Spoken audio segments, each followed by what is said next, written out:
Haleluya. Mari sekarang kita akan baca di kitab Markus pasal yang ke-12 ayat yang ke-35 sampai yang ke-37. Pada perikop ini LAI memberikan sebuah judul hubungan antara Yesus dan Daud. Kita akan baca firman Tuhan bersama-sama. Pada suatu kali ketika Yesus mengajar di bait Allah, ia berkata, bagaimana ahli Taurat dapat mengatakan bahwa Mesias adalah anak Daud? Daud sendiri oleh pimpinan Roh Kudus berkata, Tuhan telah berfirman kepada Tuanku, duduklah di sebelah kananku, sampai musuh-musuhmu kutaruh di bawah kakimu. Daud sendiri menyebut dia tuannya. Bagaimana mungkin ia anaknya pula? Orang banyak yang besar jumlahnya mendengarkan dia dengan penuh minat. Haleluya. Mari saya mengajak Bapak Ibu Saudara untuk berdoa, minta Roh Kudus mengajar kita lebih dalam apa yang Tuhan mau ajarkan lewat perikop ini. Mari kita berdoa. Bapa, kami mengucap syukur, terima kasih untuk hari ini. Tuhan izinkan kami untuk hari ini kami boleh belajar menggali firman-Mu. Roh Kudus, tolong kami buat kami mengerti apa yang Engkau mau. Di dalam nama Tuhan Yesus Kristus, tolong kami ya Roh Kudus. Haleluya. Amin. Bapak Ibu Saudara-saudara dikasihi Tuhan, ketika kita mundur ke belakang tentang apa yang kita pernah pelajari di perikop-perikop selanjutnya, bagaimana Tuhan Yesus harus berhadapan, harus berdebat, harus dikritisi oleh setiap orang-orang yang selalu mencoba mencari kesalahan-kesalahan Tuhan Yesus. Dari tokoh-tokoh agama, dari imam-imam, dari kepala-kepala, bahkan dari ahli-ahli Taurat yang selalu mempertanyakan dan mengkritisi pengajaran yang disampaikan oleh Tuhan Yesus.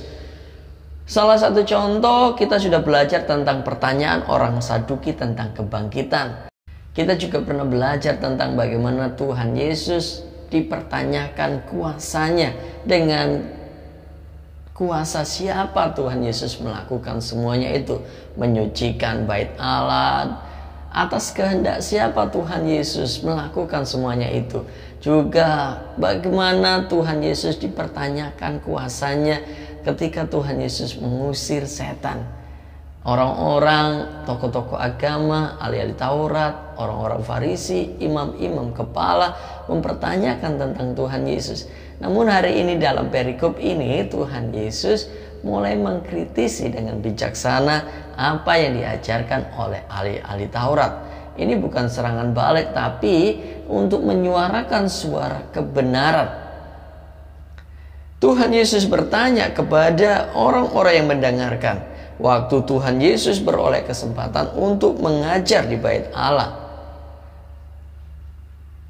Tuhan berkata begini, bagaimana ahli-ahli Taurat dapat mengatakan bahwa Mesias adalah anak Daud? Memang selama ini ahli-ahli Taurat menyelidiki firman Tuhan dengan sesama, namun tidak mendapatkan sesuatu yang datang daripada Tuhan. Alkitab mencatat bahwa firman Tuhan ini tidak dihasilkan oleh dorongan manusia. Manakala setiap kita mengajar dan menggali firman Tuhan atas dorongan manusia, atas dorongan kehendak kita, ataupun para pendeta, para pengajar mengajar sesuatu, mengajar firman Tuhan tanpa dorongan Roh Kudus, maka yang dihasilkan adalah hikmat dan pengetahuannya sendiri. Itulah kenapa ahli Taurat tidak menemukan sesuatu yang penting dari sekedar melihat bahwa Yesus sebagai keturunan Daud. Kata Mesias berarti yang diurapi, yang diutus, seorang yang akan menyelamatkan. Namun ahli-ahli Taurat mengajarkan Mesias yang tercatat dalam hukum Taurat hanya sekedar seorang yang merupakan keturunan Daud. Memang bahwa Yesus lahir, Mesias atau Kristus lahir dari keturunan Daud. Itulah kenapa Bartimius, seorang yang buta, berteriak-teriak, Yesus anak Daud, kasihanilah aku. Yesus anak Daud, kasihanilah aku. Alkitab memang mencatat bahwa Yesus lahir dari keturunan Daud.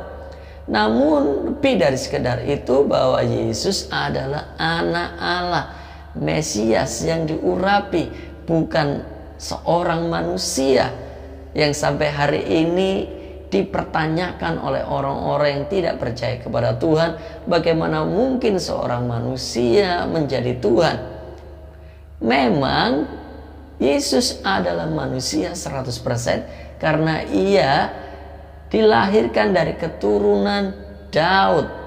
Namun sebenarnya bahwa Yesus adalah Tuhan, anak Allah yang lahir karena Roh Kudus meminjam atau menyatakan dirinya sebagai manusia melalui rahim seorang keturunan Daud. Bapak Ibu Saudara yang dikasihi Tuhan, beberapa hal yang akan kita pelajari lewat perikop ini. Yang pertama adalah Tuhan kita bekerja melampaui nalar manusia. Baik pengajar seberapa hikmat orang itu belajar ketika menggali firman Tuhan atas dorongan kehendaknya, keangkuhannya, kepandaiannya, maka yang dihasilkan adalah ketidakbenaran ataupun kebenaran yang belum sempurna benar. Kita perlu bergantung kepada Roh Kudus untuk mengajar. Karena sekali lagi bahwa firman Tuhan ini dihasilkan karena dorongan Roh Kudus.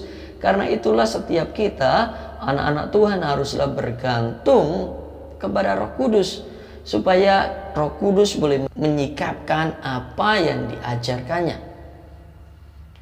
Yang paling tahu tentang kebenaran itu adalah Roh Kudus. Setiap kita manusia tidak pernah bisa menjangkau pikiran Tuhan. Cara kerja Tuhan tidak pernah bisa dijangkau oleh manusia, baik dalam menggali firman Tuhan maupun dalam menentukan cara Tuhan menolong setiap kita, memulihkan setiap kita. Tidak pernah bisa kita nalar dengan akal kita. Tuhan selalu bekerja melampaui nalar kita. Pernahkah Bapak Ibu Saudara ingat bagaimana Tuhan Yesus mengubah air jadi anggur? Ini bukankah di luar nalar kita? Secara ilmu fisika ada formula apa supaya bisa air itu berubah jadi anggur? Tidak ada, bukan?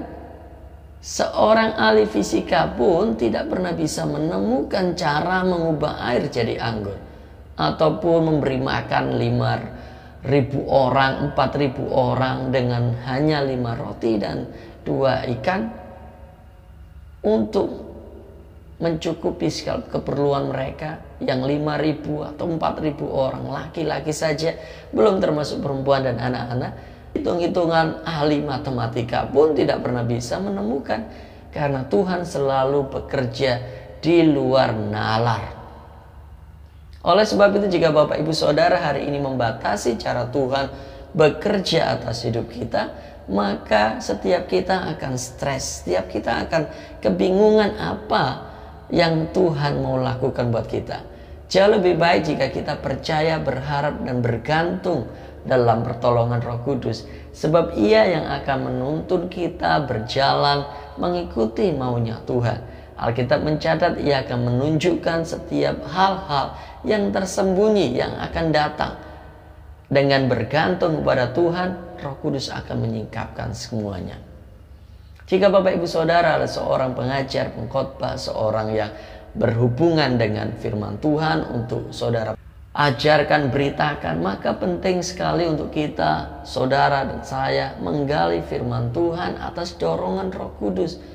Bergantung pada Roh Kudus, biar Roh Kudus yang menyingkapkan segala rahasia yang tersembunyi, sebab hikmatnya tidak terselami, melampaui hikmat manusia.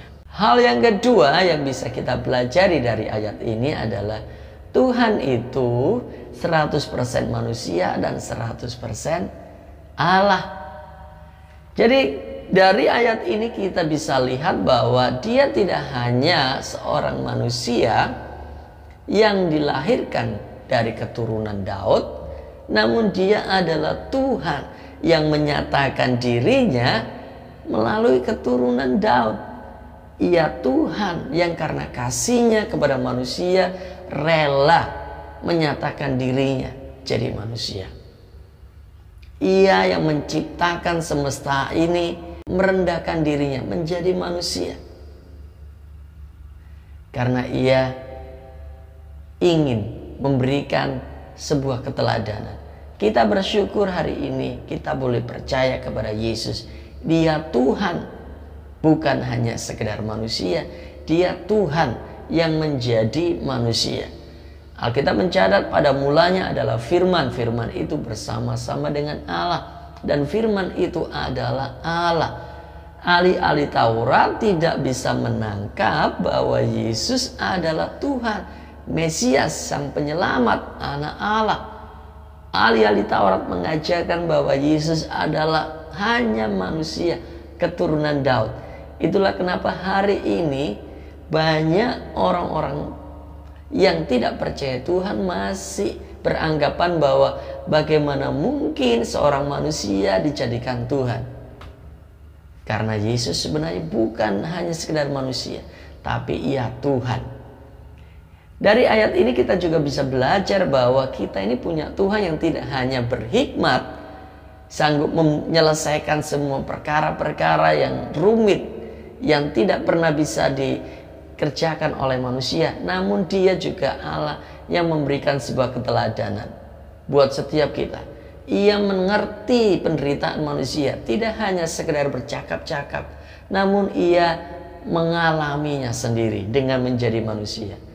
Bapak Ibu Saudara, seringkali kita mulai berargumen waktu ada seorang hamba Tuhan datang memberikan sebuah nasihat. Kita selalu berkata, ya Bapak enak tidak mengalami apa yang saya alami. Ibu pendeta enak tidak mengalami apa yang saya alami. Ibu bisa berkata itu, bagaimana dengan saya mengalami sendiri. Hari ini dengar baik-baik, Tuhan mengalami apa yang Bapak Ibu Saudara alami.